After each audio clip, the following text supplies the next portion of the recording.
Hola, hola. Hola, ¿qué tal? Bueno, estamos conectándonos ahora. Esta es la clase de seminario de Sigmund Freud. Muy bien.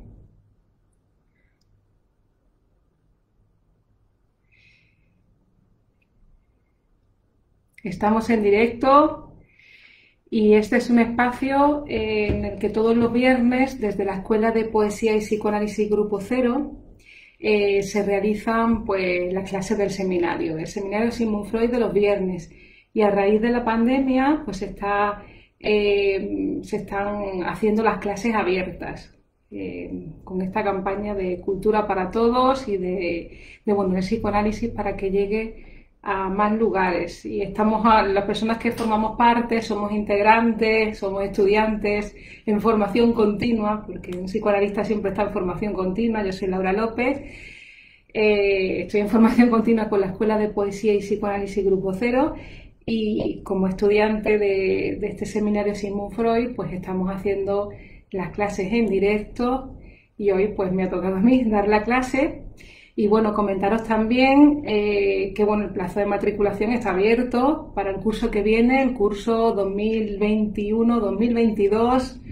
Muy interesante la formación que ofrece Grupo Cero, que es una formación abierta a todos, a todas las profesiones, a todo aquel que quiera saber y conocer cómo funciona la mente. La teoría del inconsciente es apasionante y es una oportunidad maravillosa, porque además también se ofrecen las clases online. Así que os digo el correo electrónico por si queréis información de la Escuela Grupo Cero, de los seminarios, que está el seminario de Sigmund Freud, de Jacques Lacan, el seminario de medicina psicosomática, de introducción al psicoanálisis. Hay un catálogo muy amplio de cursos breves y podéis encontrarlo en la página web, que es www.grupocero.org. Podéis escribir al correo siguiente si queréis información sobre el seminario que comienza ya mismo en septiembre, y el correo electrónico es actividades@grupocero.info. Repito, actividades@grupocero.info. Y el teléfono al que también podéis llamar, si estáis en España, si es fuera de España, pues con el prefijo 0034, es el 917 58 1940. Y aquí estáis ya empezando a saludar. Buenas tardes, Clemons, ¿qué tal? ¿Cómo estáis? Muy bien, pues vamos a empezar esta clase tan apasionante de hoy, que es el caso Dora, que es análisis fragmentario de una histeria. Y bueno, este caso es muy importante porque bueno, la histeria fue fue y es, ¿no? Es un trastorno psíquico, es una posición en el lenguaje, y bueno, hubo muchos mitos, desde la antigüedad que se había hablado de la histeria, que el psicoanálisis viene a dar la palabra porque estaba muy asociado a la palabra mujer, la histeria, y el psicoanálisis vino a despegarlo de la palabra mujer y también hablar que es una posición psíquica, no tiene nada que ver con el género, ¿no? Entonces, antes de meternos de lleno en el caso, ¿no? Y explicar un poco ahí todos los intríngulis de este maravilloso caso, pues deciros algunas breves anotaciones, ¿no? De un poco para que tengamos la dimensión de lo que es una histeria, ¿no? Y de dónde viene el origen, y un poco para que nos situemos donde estamos ubicados. Vale, por aquí estáis saludando, también Ruiz, hola, buenas tardes, hola Hernán, hola Magdalena Salamanca, muy bien, compañeros, compañeras del seminario abierto para todo el público, para el seminario de los viernes de Sigmund Freud. Muy bien, pues entonces vamos a entrar de lleno ya en el tema. Y bueno, cuando hablamos de una histeria, pues comentar que, bueno, este es el caso Dora, ¿no? La llamó Freud caso Dora, ¿no? La histeria es un padecimiento psíquico que presenta síntomas orgánicos, pero a nivel de la función. Es decir, es como que si seguimos las leyes de la biología, de la medicina, de la anatomía patológica, pues es un trastorno que tiene que ver con lo psíquico, que el órgano está dañado pero a nivel funcional, no a nivel orgánico, ¿no? Entonces, claro, la histeria es muy incomprendida porque no se rige por las leyes del funcionamiento anatómico, sino que tienen unas leyes, pero unas leyes psíquicas y que tienen que ver con el inconsciente. Y claro, por eso en medicina se considera que son causas desconocidas. Y bueno, ejemplo de esto es la fibromialgia, ¿no? Además que creen que son simuladores porque, claro, ven que el órgano no está dañado y es como hay un maltrato incluso a las personas con la posición histérica porque lo tachan de simuladores cuando realmente sí hay dolor, sí hay parálisis, etcétera, pero no es a nivel orgánico, ¿no? Sino que es una escenificación en el cuerpo de síntomas y le duele igual, etcétera. Lo que pasa es que no es a nivel de daño del órgano, ¿no? Entonces también la histeria está enmarcado dentro de la neurosis de transferencia, junto con la neurosis obsesiva, con la fobia. Y claro, ¿qué quiere decir la neurosis de transferencia? La neurosis de transferencia tiene que ver con algo de la sexualidad infantil, ¿no? De la sexualidad infantil que en ese adulto, no es que nos tengamos que ir a la infancia, ¿no? Sino que la sexualidad infantil reprimida es lo que el psicoanálisis también, ese inconsciente, pues escucha y produce, ¿no? El inconsciente de la persona en psicoanálisis. Y claro, la neurosis de transferencia pues tiene que ver con esa sexualidad infantil reprimida en ese adulto que se transfiere en su actualidad, en su vida adulta, y es en su manera de posicionarse en la realidad, ¿no? Entonces, la palabra histeria, ¿no? Para que veamos un poco lo que os comentaba de cómo está relacionado, cómo estaba muy pegado a la palabra mujer, pues claro, la palabra histeria, su origen tiene que ver, habla de matriz, de útero, y en la historia de la histeria pues vemos que hay papiros egipcios que hablan de ella, y también, por ejemplo, en la antigua Grecia pues hace referencia a Platón, Hipócrates, y bueno, también había mitos en Grecia, ¿no? Que decía como que el útero pues deambulaba por el cuerpo de la mujer y ahí pues producía síntomas. Y bueno, luego Galeno también en el siglo II escribió que la histeria estaba causada por una privación sexual, ¿no? En mujeres más pasionales. Incluso el tratamiento que a veces se les daba pues era un masaje pélvico, ¿no? Con vibradores, etcétera. Pero claro, al contrario de lo que se pensaba en estas épocas que hemos visto, lo padecen tanto hombres como mujeres la posición histérica, ¿no? La histeria. Aquí estáis saludando, seguimos, muy bien. Hola Susana, buenas tardes. Hola Paola, buenas tardes. Estupendo, estamos aquí todos. Claro, lo padecen tanto hombres como mujeres, no tiene que ver con una cuestión de género, sino que es un conflicto psíquico que implican esos factores que hemos dicho, psicosexuales e infantiles.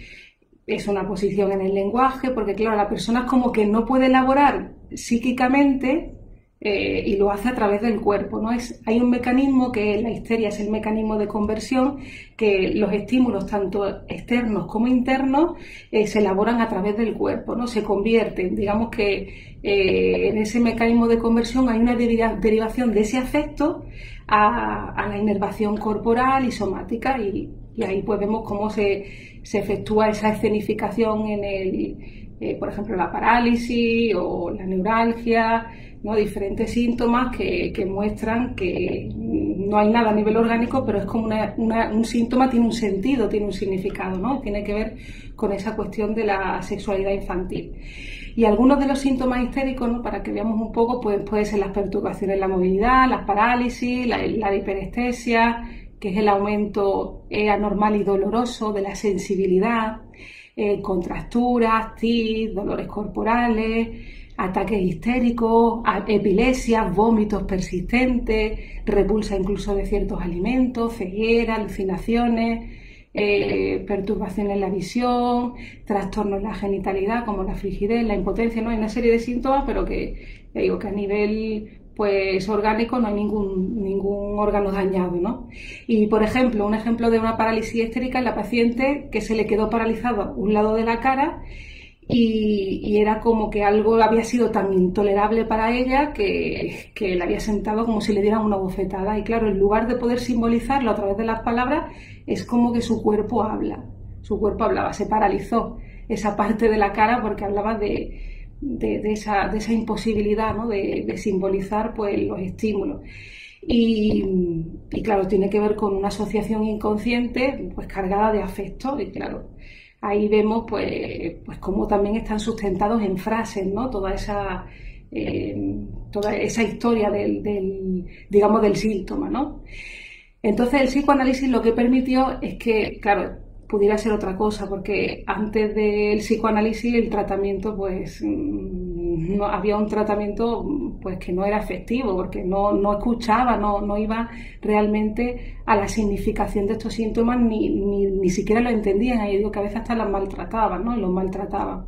Entonces, las pacientes de Freud, porque antes de la interpretación de los sueños, que es el libro de Sigmund Freud, escrito en 1900, que ahí ya habla del concepto de inconsciente, que lo define, que ahí es donde se funda el psicoanálisis, pues hay unos estudios previos, que son los historiales de la histeria, que ahí nos habla que son Freud atendió a Dora, pero lo escribió posteriormente, sobre el año 1900, me parece que 1905, pero en los historiales de la histeria pues daba a conocer la etiología, ¿no?, de los síntomas histéricos a través del relato de la paciente, ¿no? Y ahí veía como que los síntomas se tejían en un mismo telar, ¿no? Empezó pues ahí a desarrollar, pues empezó a tratar a las pacientes histéricas, y ahí pues bueno, algunas pacientes le decían déjeme hablar, ¿no? Y ahí se empezó a desarrollar pues la técnica de la asociación libre, en la transferencia y el método de interpretación-construcción, que ya empezó luego el psicoanálisis a aplicar ese método, y bueno, eso es la transferencia en el marco de la relación psicoanalítica. Claro, la persona histérica tiene una modalidad particular de posicionarse frente a los deseos, una manera de gozar donde niega hacerse sujeto de los deseos, y su deseo es dejar el deseo insatisfecho, ¿no? Y ahí hay una cuestión con el deseo. Claro, y los síntomas en la histeria pues representan una satisfacción de un deseo reprimido y al mismo tiempo una reacción de rechazo contra el mismo. Y claro, también es interesante porque al un principio se hablaba de trauma, se creía que era un trauma que pertenecía a la historia del paciente, de la infancia, no sé qué. Entonces se intentaba buscar como una escena en la que ahí no se pudo derivar el afecto y quedó el afecto reprimido. Pero claro, lo que Freud sí nos mostró es que no hay teoría del trauma, es decir, no es algo que a uno le haya pasado en el pasado. El único trauma de nosotros es la entrada en el lenguaje. Es decir, que incluso vio, ¿no?, que no era ninguna escena de algo que le había pasado a la persona, sino que a veces eran incluso cuestiones que tienen que ver con las verdades psíquicas, que pueden ser hasta fantaseadas, ¿no?, que no tienen nada que ver con la realidad, con el plano de la realidad, ¿no?, sino que Freud nos va a distinguir que hay una realidad psíquica y otra de realidad material, que también la vamos a ver en este caso Dora, porque ya está enfrascada en algunas ideas y que están conectadas inconscientemente a otras cosas que corresponden a ella misma, ¿no? Entonces, en los síntomas también de la histeria hay represión, hay dramatización de lo reprimido, ¿no? También hablaba antes era en ese proceso de la histeria, ¿no? Pues antes, en la época victoriana, pues había como una escenificación del arco de la histérica, ¿no?, que hablaba también, parecía como un acto sexual, ¿no?, que era como una representación de ciertas cuestiones reprimidas, ¿no? Y vemos que hay aparecen también un desarrollo exagerado de esas resistencias contra la pulsión sexual, también el pudor, la repugnancia, la moral, ¿no?, que también se ponen en juego en la persona con histeria. En un principio, ya vamos a adentrarnos ahora un poco después de esta introducción de la histeria, en un principio, en este caso de Freud, ¿no?, del caso Dora, que es una chica de 18 años que llegó a la consulta, la trajo el padre a Freud, pues él en un principio cuando iba a escribir, cuando estaba relatando el caso clínico, pues él lo iba a llamar en un principio los sueños y la histeria. ¿Por qué? Porque en el despliegue teórico de este caso, al final se va entrelazando esa solución a través de dos sueños. Hay un sueño que ella cuenta en medio del tratamiento y otro que cuenta al final, y que ahí se van a tomar muchos elementos, porque el sueño es la vía regia del inconsciente. Y claro, los pacientes cuando empiezan a hablar en la sesión de psicoanálisis, pues claro, también empiezan a traer sueños, porque en el sueño también se despliega toda esa cuestión que tiene que ver con los síntomas y ahí se puede, también es una vía regia al inconsciente, ¿no? También es un elemento más, una herramienta más para utilizarlo en ese método de interpretación-construcción. Y vemos que aquí va a ser clave también esa cuestión de los 2 sueños que trae en el caso Dora. Entonces vamos a ver cómo a través de este historial, cómo la interpretación de los sueños también interviene en la labor analítica y cómo se entreteje todo eso, ¿no? Y ahí aparecen los 2 sueños al final del caso. El decir que el caso Dora tuvo una duración de unos 3 meses de tratamiento y, bueno, fue breve y las soluciones pues se agruparon en torno a esos 2 sueños que hemos dicho, ¿no? El tratamiento del caso Dora no fue llevado hasta último fin, pues se quedó interrumpido, ¿no? Hubo ahí una interrupción por parte de la paciente que ya vamos a ver un poco ahí cómo Freud nos cuenta también esta situación, ¿no? Y bueno, vámonos al caso Dora, vamos a empezar un poco a hablar de cómo era su historia familiar y cómo se desarrollaron en ella pues, los diferentes síntomas y un poco esa cuestión. Bueno, ella es una paciente de 18 años, cuenta, y su círculo familiar pues eran su padre, su madre y un hermano 1 año y medio mayor que ella, que no solía meterse en las complicaciones familiares, porque vamos a ver que hay una trama ahora importante con el señor y la señora K, un matrimonio amigo, ¿no? Y bueno, cuando pasaba algo, pues él siempre se ponía de parte de la madre, ¿no? La persona más dominante, digamos, la figura más dominante principal de la familia era el padre, que era una persona inteligente y bueno, y también había marcado mucho en esa historia infantil a Dora, ¿no? Esa historia infantil, no vamos a ver por qué. Él era industrial, era una persona con una excelente situación económica y durante el tratamiento de su hija con Freud, pues él tenía 45 años. El padre pues había padecido muchas enfermedades graves que habían contribuido a intensificar la ternura que Dora le tenía a su padre, ¿no? Antes del matrimonio con la madre de Dora, pues él había padecido una infección sifílica, de la sífilis, ¿no? Cuando Dora tenía 6 años, el padre enfermó de tuberculosis y se trasladaron todos a la ciudad de B. Vale, esto va a ser importante porque vamos a ver los desplazamientos que hacen, ¿no? Que claro, tenía un clima más seco y allí mejoró. Entonces se quedaron durante cerca de 10 años y de cuando en cuando el padre viajaba a la fábrica y solo en verano se trasladaban, pues iban a un balneario, ¿no? A veranear. Cuando la paciente cumplió 10 años, el padre se le desprendió la retina y bueno, y ahí tuvo también una serie de trastornos como confusión mental, ciertas parálisis también, ligeros trastornos psíquicos. Y un amigo le indicó que fuese a ver a Freud. Entonces el padre fue a ver a Freud y bueno, él a través de una intervención médica pues tuvo éxito en esa intervención y el padre pues quedó contento y al final pues trajo a su hija, fue lo que hizo que llevara a la hija a Freud después de 4 años, ¿no? Que claro, que estaba aquejada de síntomas neuróticos, ¿no? Cuando tenía 16 años fue a hacer una visita y luego a los 2 años ya pues ella empezó, a los 18 empezó ese tratamiento con Freud. La historia familiar del padre, pues bueno, era uno de los hermanos, era un solterón hipocondriaco y la hermana mayor del padre pues padecía una grave psiconeurosis desprovista de síntomas histéricos, que murió atormentada por un matrimonio desgraciado. Y esta figura es importante también para un sueño que también va a hablar en este caso, para Dora, ¿no? Era una figura, su tía, digamos que incluso se identificaba con ella, ¿no? Dice que le servía incluso como de modelo y un ejemplo a su destino, dice, ¿no? Las relaciones con la madre, pues Freud supo que la madre era una mujer poco ilustrada, que era poco inteligente y que tenía la psicosis del ama de casa, ¿no? Que cuando el padre había enfermado, pues ella velaba por el hogar de una manera exagerada, o la limpieza, etcétera. Y bueno, las relaciones entre madre e hija eran poco amistosas y bueno, Dora la criticaba duramente. Y bueno, y en la historia ya personal de médica de Dora, ella después de los 8 años mostró síntomas nerviosos, ¿no? Ya Dora empezó a tener síntomas nerviosos a los 8 años.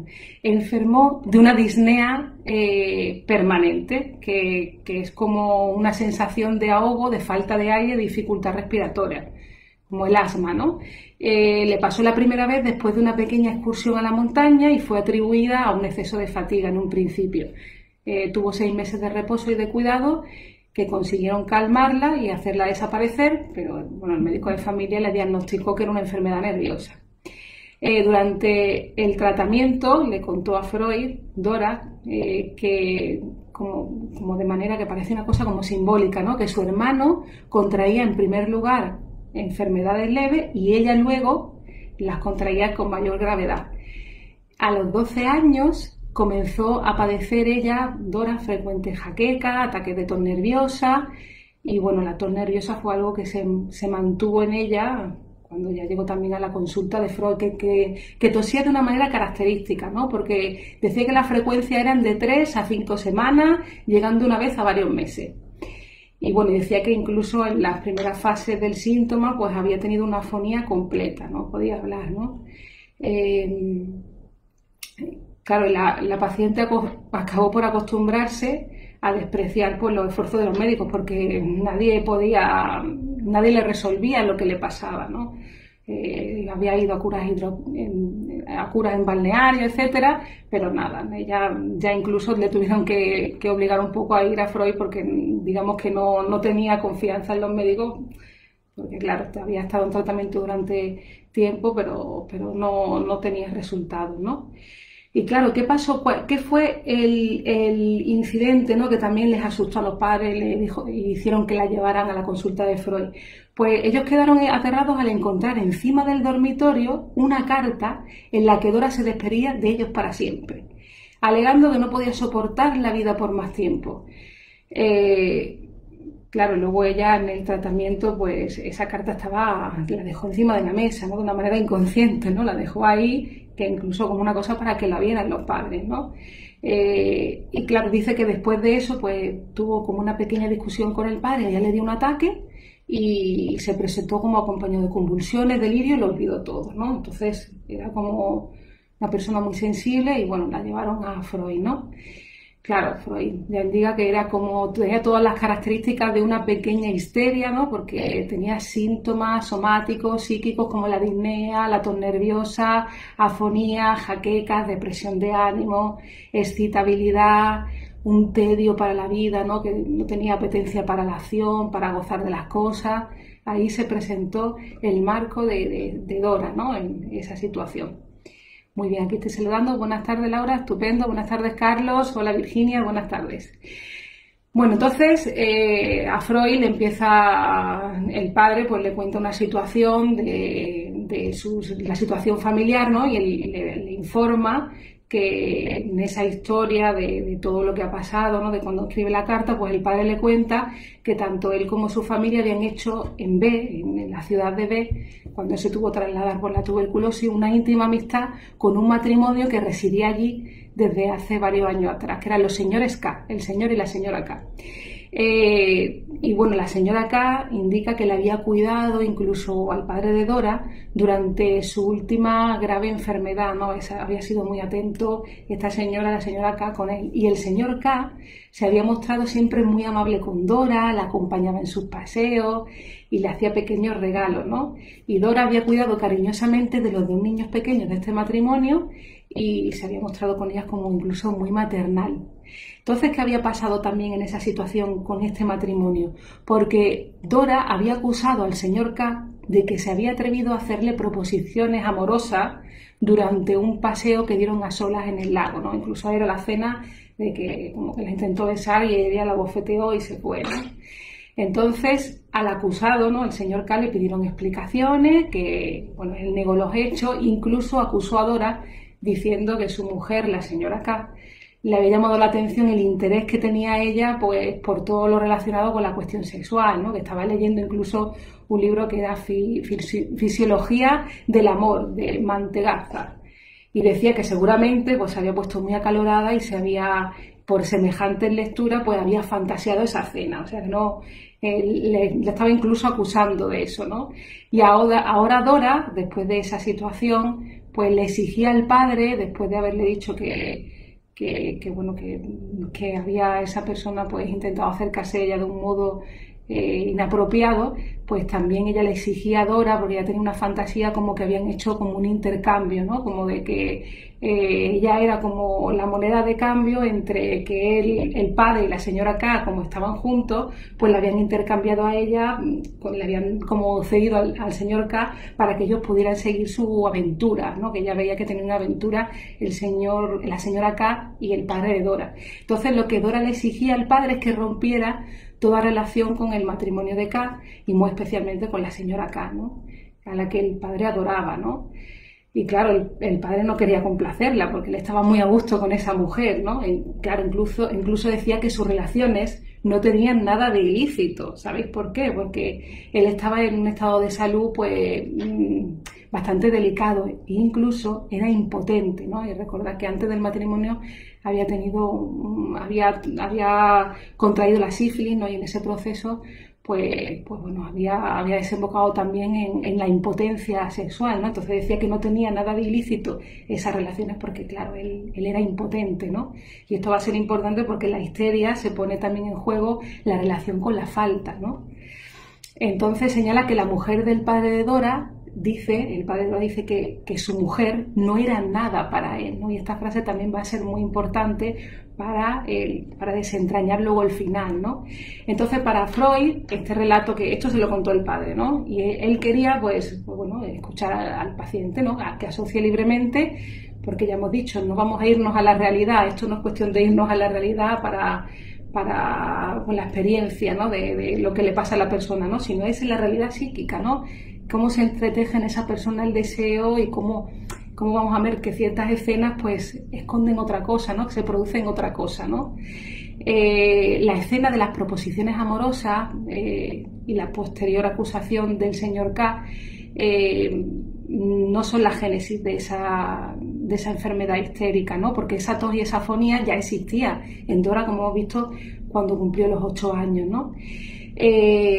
También Dora le comunicó, después de esa escena del lago, que él le hizo esas proposiciones, ella contó otra escena que era anterior, que esta escena va a ser muy importante, que ejerció en ella un impacto, ¿no? Ella tenía 14 años y bueno, el señor K la invitó a Dora a ver una procesión religiosa a una tienda que tenía en la plaza de la ciudad, ¿no? Entonces él le dijo a los empleados que se fueran. Y bueno, entraron en la tienda y tenían que subir a la planta de arriba. Entonces él estaba cerrando la reja y se quedó parado en las escaleras. Y resulta que en lugar de subir las escaleras con ella, se detuvo y al llegar a su lado la estrechó en sus brazos y le dio un beso en la boca. Y esta situación provocó en la muchacha, ¿no? En Dora, una sensación de excitación sexual. Pero Dora lo sintió con repugnancia. Fijaros qué interesante porque la repugnancia, todo eso tiene que ver con cuestiones sexuales, ¿no? Y cómo la histeria se pone en juego, incluso la relación con esos vómitos histéricos, hablan de unas cuestiones sexuales, ¿no? Y ahí vemos cómo ella sintió repugnancia ante ese hecho, ¿no? Y este incidente, claro, ahí es donde también sorprende un poco, ¿no? Que no originó en la ruptura de las relaciones de amistad con el señor K, ¿no? También en la histeria hay como una cuestión de seducción, ¿no? Como ella no se hace sujeto de su deseo, seduce, cuando llega la escena, ¿yo qué hago aquí, no? Y ahí se pone en juego ese deseo no satisfecho también, ¿no? Incluso ninguno de los dos volvió a mencionar ese episodio, ¿no? de esa cuestión con la escalera, ¿no? Y de ese acercamiento. Y claro, esa inversión de los afectos, de esa represión sexual, con esa repugnancia, esto va a ser muy importante en la psicología de la neurosis, ¿no? Porque vemos cómo hay una transformación ahí, ¿no? Claro, entonces en lugar de la sensación genital, como podría tener una muchacha sana, entre comillas, ¿no? Sin la histeria, no hubiera dejado de experimentar una sensación como de placer, ¿no? En esta posición histérica pues aparece en ella una sensación de displacer que está adscrita al tubo digestivo, es decir, a la repugnancia, a la náusea, ¿no? Es como una simbolización en el órgano también, ¿no? En la función, ¿veis? Aquí influyó la excitación de la mucosa labial por el beso, pero también, claro, él era un hombre atractivo y vamos a ver cómo también había hay una cuestión amorosa ahí, pero que tiene que ver con esa cuestión de la sexualidad infantil, ¿no? De esa trama edípica, ¿no? Del complejo de Edipo. El asco, entonces, sentido, llegó a convertirse en un síntoma permanente, porque incluso le repugnaban ciertos alimentos, ¿no? ¿Veis cómo ahí se quedó esa cuestión, ¿no?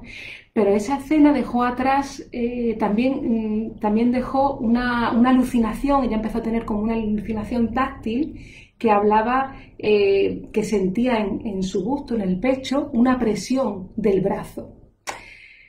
Pero claro, esa presión en el brazo, Freud hizo una reconstrucción acerca de eso, ¿no? ¿Ves? Que es como una sustitución, ¿no? Porque esa presión del brazo, en el busto, no era tal cosa, ¿no? Dora no sintió tan solo el brazo apasionado y el beso en los labios, sino que también sintió la presión del miembro en erección en su cuerpo. Y claro, esa sensación para ella repugnante quedó reprimida en su recuerdo y fue sustituida por esa cosa más inocente ahora de sensación de presión en el pecho, ¿no? Ahí era una cosa más inocente, pero en realidad era otra cuestión con la presión del órgano genital, ¿no? Del genital masculino en ella, ¿no? Cuando ella sintió ese acercamiento, ¿no? Claro, es como hay un desplazamiento desde la parte inferior del cuerpo a la superior. Aquí vemos cómo los mecanismos también, si recordamos, ¿no? Si hemos visto en otras clases que han estado hablando mis compañeros, cómo también ejercen ese trabajo del sueño, ¿no? Porque he nombrado la interpretación de los sueños, que hay diferentes mecanismos que transforman el deseo inconsciente para producir ese sueño manifiesto, ¿no? Y aquí vemos en los síntomas que también hay un trabajo, ¿no? También hay una elaboración, también hay unos mecanismos que transforman, que digamos que desplazan, condensan, ¿no? Desfiguran, para, fijaros, ¿no? Para esa presión del órgano genital aparece una presión en el pecho, ¿no?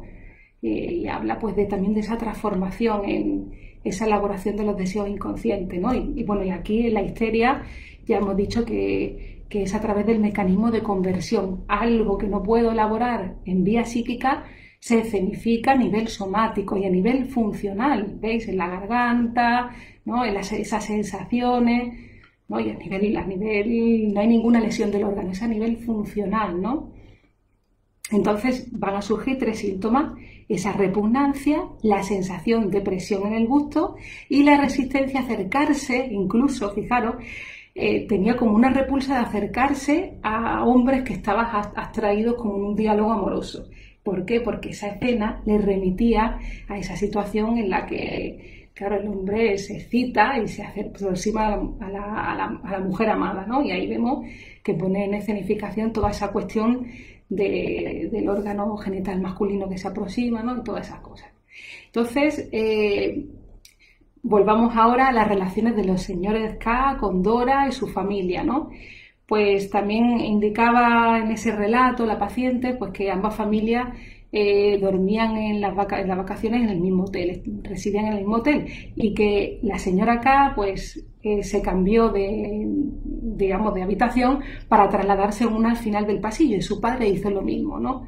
Entonces, cuando Dora le reprocha esa amistad que tenía con la señora K, el padre llegó un momento en que le dijo que no comprendía por qué tenía semejante hostilidad ante ella, porque incluso le dijo que hubo una época en la que su enfermedad en la que la enfermedad que él padecía y la señora K le ayudó, pues había estado junto a él en muchos momentos, y dice que empezó a contarle que había una cena en la que él se fue al bosque con la intención de suicidarse y que ellos, tanto Dora como su hermano, tendrían que estarle agradecidos porque en realidad él iba a quitarse la vida.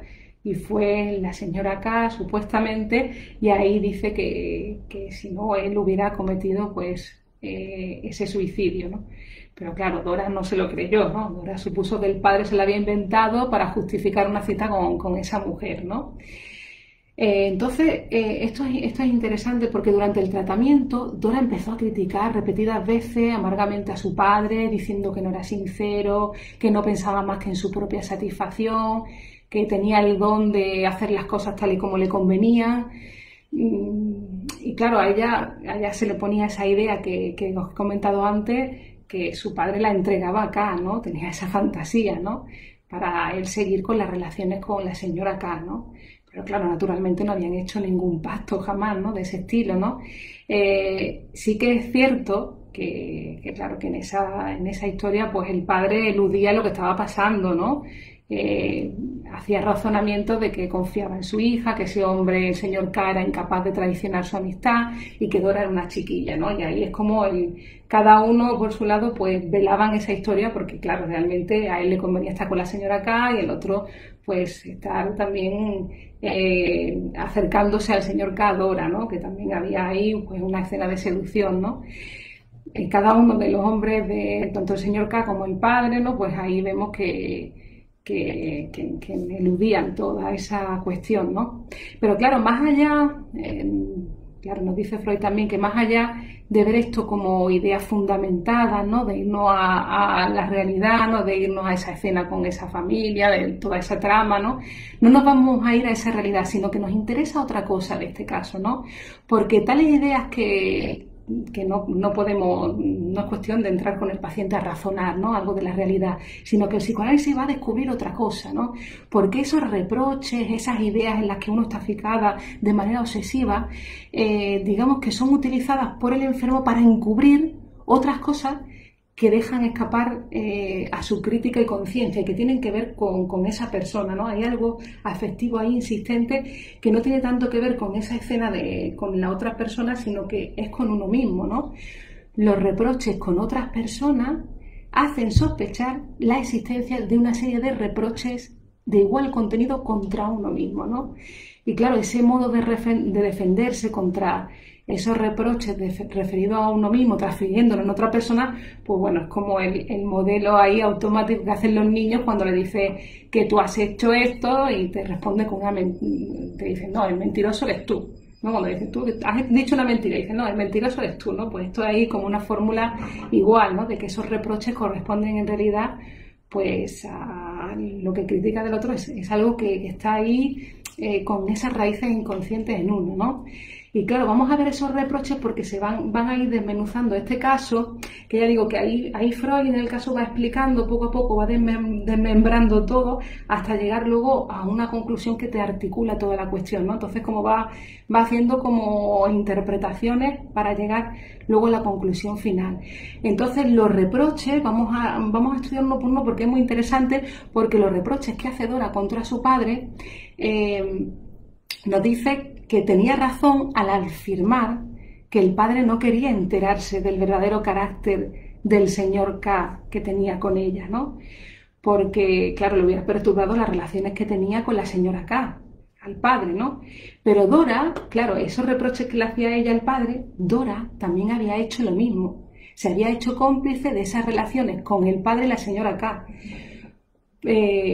Porque, claro, en un principio Dora incluso facilitó que el padre y la señora K estuvieran juntos, en el sentido de que ella cuidaba de los niños, incluso cuando el padre llegaba y estaba con la señora K, ella se iba, ¿no? Que ahí solamente en la escena del lago es cuando ella empezó a tener esta obsesión porque se separaran, ¿no? Claro, esa incomprensión, esa exigencia pertenecían desde la excursión que tuvo con el señor K en el lago. Antes de eso había protegido esas relaciones del padre con la señora K. También habla en este reproche, también habla como ejemplo, ¿no? Nos trae también, porque en la historia también hay identificaciones, ¿no? La histérica se identifica con los síntomas, ¿no? de las otras personas, ¿no? Es como cuando en un colegio recibe una carta de amor y una de las alumnas se desmaya y luego caen todas desmayadas, ¿no? Porque se identifican con esa persona, ¿no? Buenas tardes, Pino, estáis aquí. Muy bien. Entonces Dora, por ejemplo, habló también de esta situación, vamos a ver esa identificación, ¿no? Con esa cuestión también que le pasó con una institutriz, ¿no? Que llegó, que cuidaba de Dora y que decía que esa institutriz pues era más liberal y que quiso abrirle los ojos a Dora acerca de la relación que el padre tenía con la señora K. Pero claro, ¿por qué quería abrir los ojos? Porque esa institutriz estaba enamorada del padre de Dora, ¿no? Entonces Dora en ese momento tenía una tierna amistad, que vamos a ver también, que esa tierna amistad también corresponde a un acercamiento también hacia hacia la señora K, ¿no? Y claro, ya decía que esta institutriz, pues claro, se mostraba muy cercana a ella, muy pendiente de ella, ¿no? Muy afectuosa, muy servicial, solamente cuando estaba su padre, ¿no? Entonces ella se indignó cuando advirtió Dora la indiferencia que le mostraba esa institutriz y que el cariño que le mostraba era un reflejo del amor que tenía el padre. Si el padre no estaba, la ignoraba, ¿no? Entonces eso para ella fue una herida, ¿no?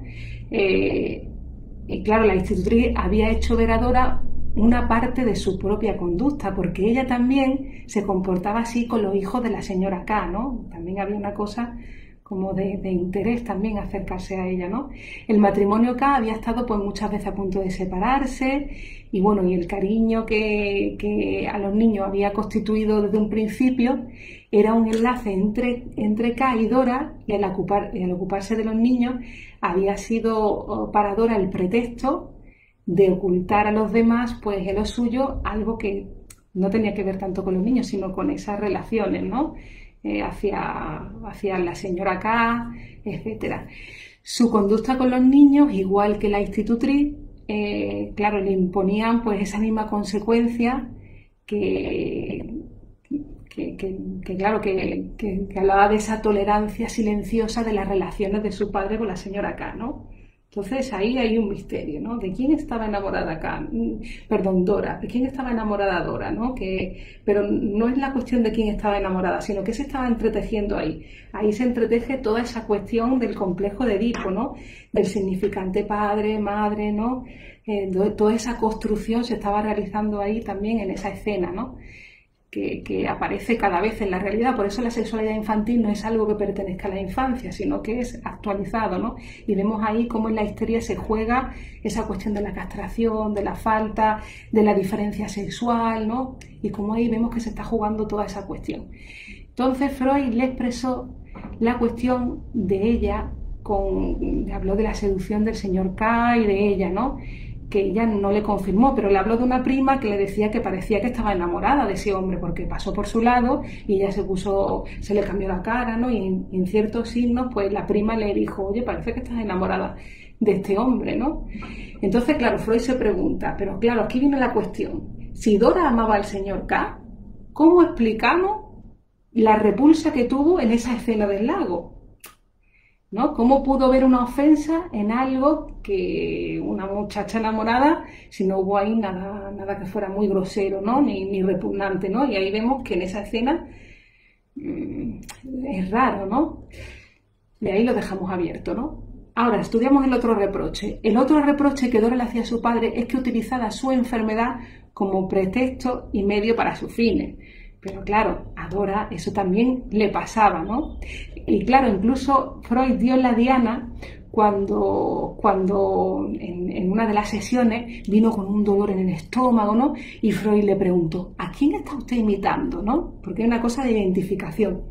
Y claro, ahí ella empezó a relatar que el día anterior había ido a visitar a una de sus primas, y la más joven estaba a punto de casarse. Entonces la mayor le habían entrado pues un dolor de estómago muy agudo y claro, la familia quería como llevársela a un lugar para que se repusiese de ese dolor de estómago. Entonces Dora opinó ahí que la enfermedad de la mayor se debía a la envidia.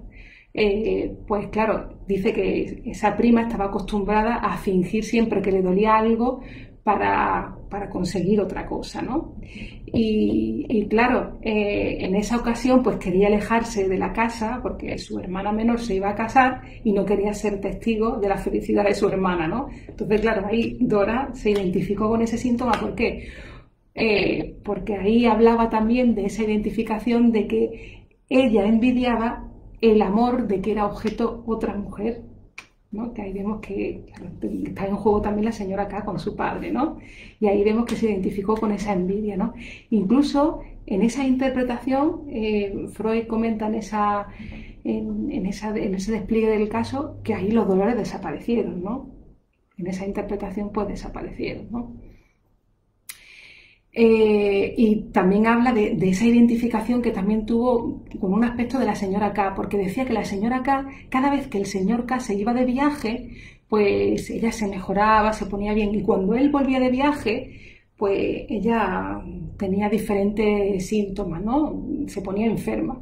Incluso, Dora señala que 24 horas antes había estado estupenda, vamos, pero que cuando venía el marido se ponía mala. Y claro, esa enfermedad, pues, claro, cuando uno está, pues eludía esos deberes matrimoniales con el marido, ¿no? Ahí hablaba de eso, ¿no? Y también una identificación de cómo usaba en los síntomas, ¿no? Esto ocurre de manera inconsciente, ¿no? No es algo que uno vaya a decir, mira, voy a enfermar de esto para librarme de no sé qué, no.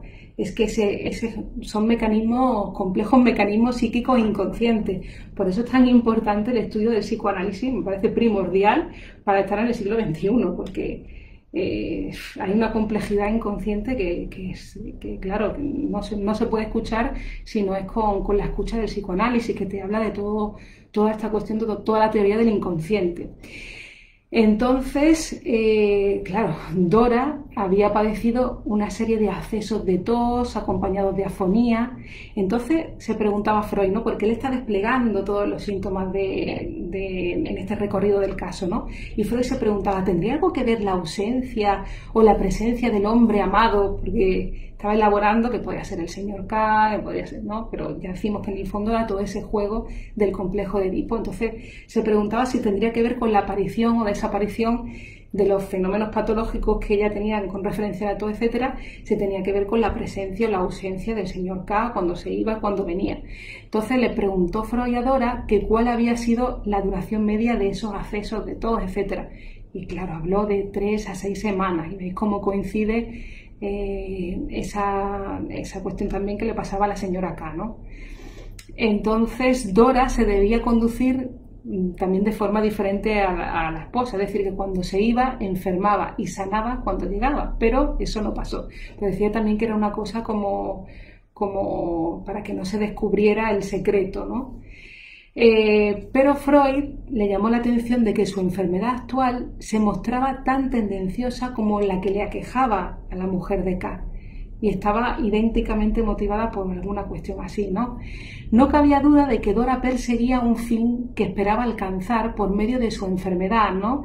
Y era el de separar a aquella mujer de su padre, ¿no? Y recordemos que cuando encontró la carta y cuando luego tuvo una discusión, le dio como un ataque de convulsiones, ¿no? Y se le olvidó, ¿no?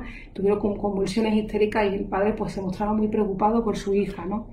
Y Freud estaba seguro que desaparecería todos esos síntomas en cuanto su padre se declarara dispuesto a sacrificar por su salud la amistad que tenía con la señora K. Bueno, todos sabemos, o bueno, no sé si todos sabemos, o deberíamos saber, que bueno, a partir del psicoanálisis sabemos que hay ventajas primarias y secundarias de la enfermedad, ¿no? Que siempre las enfermedades tienen como dedicatoria, que hay un beneficio secundario de la enfermedad, ¿no? Que vemos que incluso se manejan esas situaciones familiares, ¿no? A través de la enfermedad, porque siempre tienen como una dedicatoria y una historia de deseos tras los trastornos, ¿no? Por ejemplo, ¿no? Te pone un ejemplo Freud, te dice la niña ansiosa de cariño y que solo a disgusto comparte con su hermano pues la ternura de sus padres, observa que esa ternura se concentra sobre ella cuando está enferma, ¿no? Entonces, claro, la enfermedad es una manera también de poner en significación pues todos esos afectivos, toda esa demanda, ¿no? de amor y de cuidados, ¿no?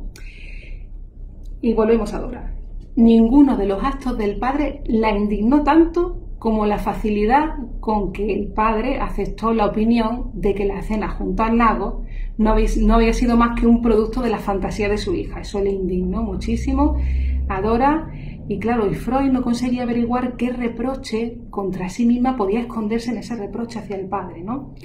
Entonces, estaba justificada la sospecha de Freud de que encubría algo importante, pues claro, un reproche que no es exacto no suele ofender por mucho tiempo, ¿no? Y por otro lado, el relato de Dora,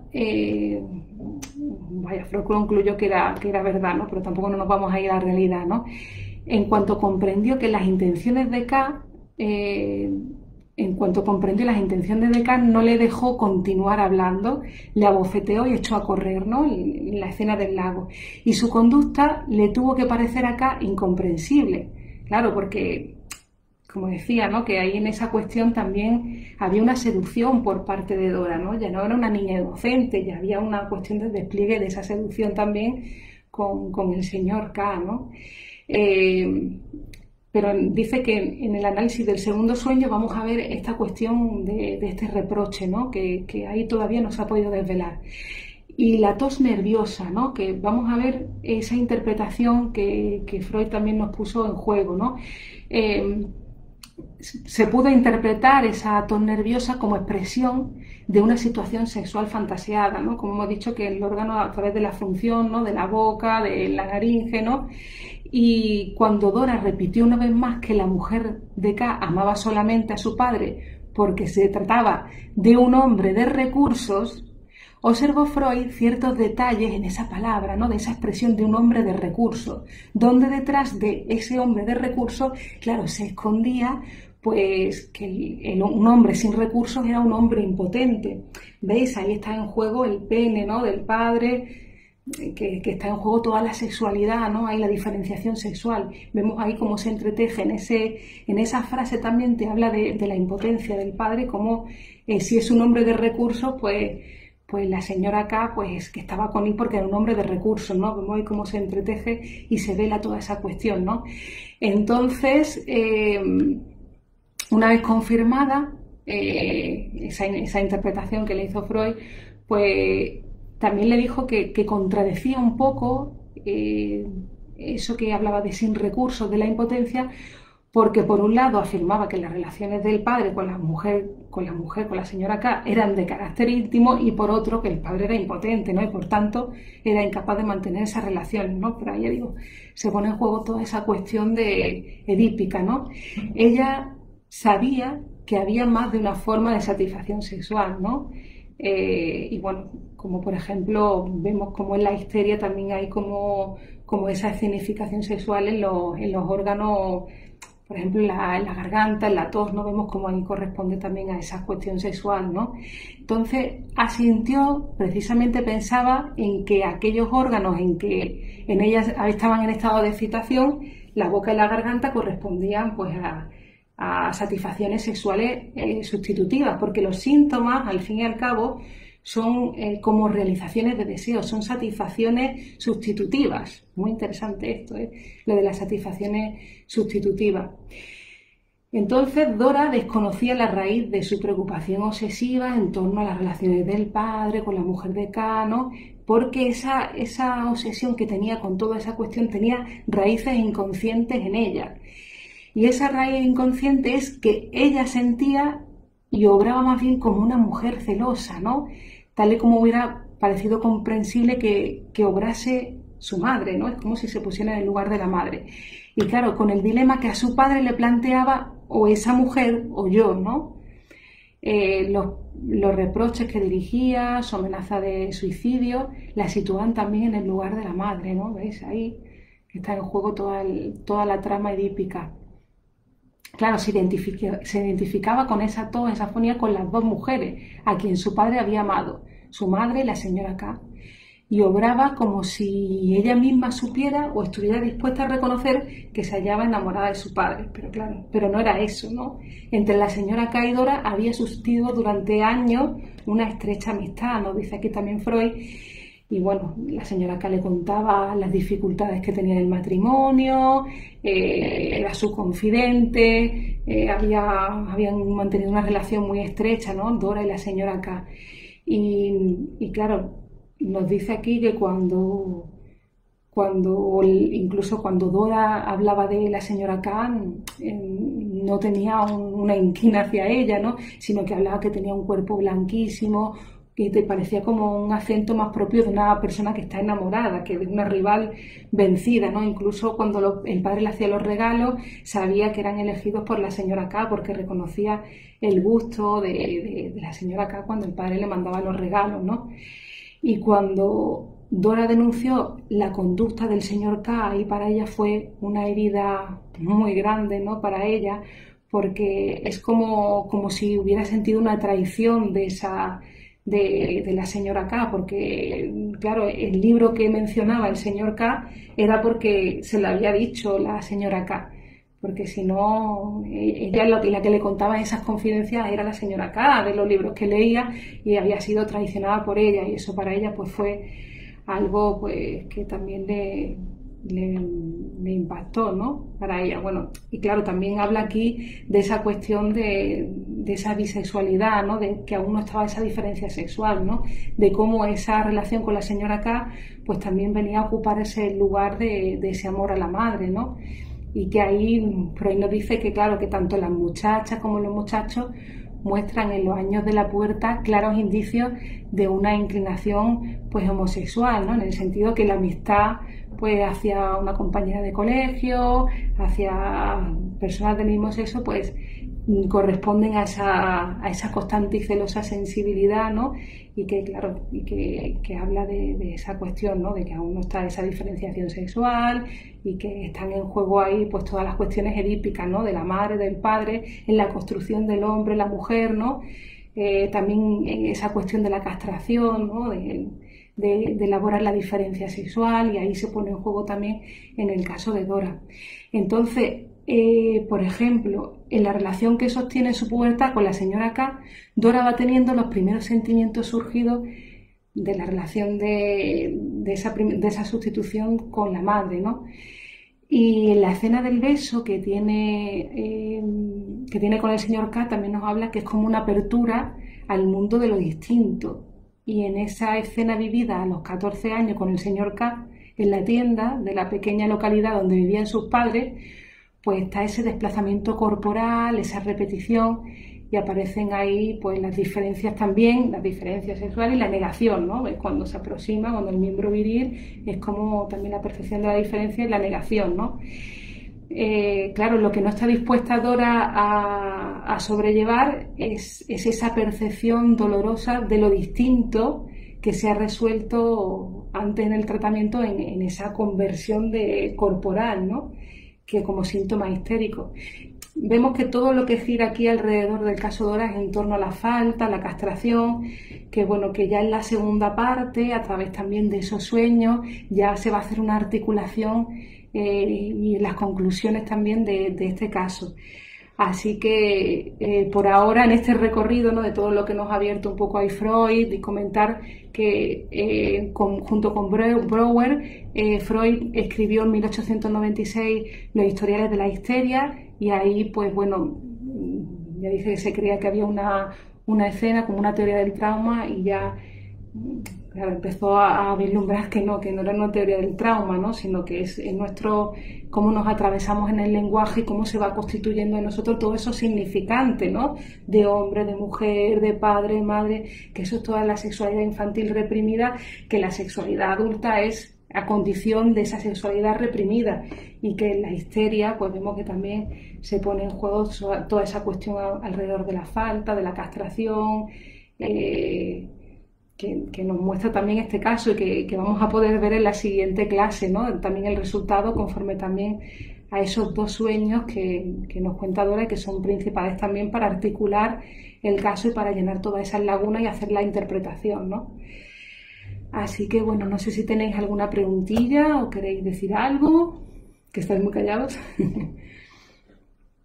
Y bueno, quería recordaros también que bueno, que estamos de enhorabuena porque dentro de poco empieza también el curso del año 2021-2022 en la Escuela de Poesía y Psicoanálisis Grupo Cero. Está abierta ya el plazo de matrícula, ya podéis apuntar aquí a los cursos, seminarios, que está el seminario Sigmund Freud, Jacques Lacan, medicina psicosomática, seminario de introducción al psicoanálisis. Ya está abierto el plazo de matrícula, podéis estudiar psicoanálisis desde cualquier lugar del mundo en una de las escuelas más prestigiosas a nivel internacional, que tiene su sede en Madrid desde el año 1981, y su director es Miguel Óscar Menasa. Y si queréis recibir información, mira, podéis escribir a actividades@grupocero.info o llamar también al teléfono, si llamáis fuera de España, con el prefijo 0034 al teléfono 917-581940. ¿Vale? Estupendo, así que animaros porque a mí me parece que si estamos en el siglo XXI tenemos que saber de psicoanálisis, es que es una ciencia muy, muy importante que ha supuesto una transformación en la salud, en la manera de pensarnos, de relacionarnos. Es como te abre la mente, ¿no? Te abre otro mundo diferente, ¿no? Y nos ayuda a vivir mejor. Y me parece una ciencia muy importante para construir la salud, ¿no? Porque es que ha sido una diferencia. Lo que antes se creía que había una tara a nivel orgánico, ¿no? Por ejemplo, la histeria, como que había una demencia, había alguna tara a nivel orgánico, pues vemos que tiene una explicación, que es como un alivio, ¿no? Es como que hay una explicación psíquica a todo esto y hay tratamiento, incluso no hace falta estar enfermo para psicoanalizarse, ¿no? Sino que es una herramienta que te ayuda a tomar otra dimensión de las cosas, ¿no? Autoconocimiento y autotransformación. Es que si no pensamos en el ser humano con esa dimensión del inconsciente, fijaros cómo se entretejen los síntomas. Es que es apasionante. Yo la verdad que este caso me ha apasionado muchísimo y me he quedado con ganas de más. Así que esperamos que la semana que viene también se os queden ganas de más porque algún compañero, no sé quién realmente va a dar la clase la semana que viene, pero no importa, el caso de ahora no os tenéis que perder los 2 sueños, ¿eh? Esto es la segunda parte, nada más que he hecho empezar. Así que la siguiente es el viernes que viene a las 7 de la tarde, hora española. Conectamos en el Facebook aquí de todos los compañeros, compartimos, hay que compartir y quería compartir con vosotros también la alegría de que el curso que viene empezamos también a estudiar psicoanálisis. Apuntaros, todavía tenéis la oportunidad. Recordamos el mail actividades@grupo0.info. Apasionante. Así que bueno, muchas gracias por estar, compañeros, compañeras, personas que estáis aquí acompañándonos y disfrutando de estas clases tan interesantes. Muy bien, gracias, Silvi, estupendo, Ruiz, muy bien, Carlos Latorre, Nancy Urtubia, estupendo, muchas gracias y os animo a que leáis. Vamos a leer para la siguiente, vamos a ver qué pasa. Esto es como una novela. Muy bien, pues nos vemos la próxima, muchas gracias. Chao.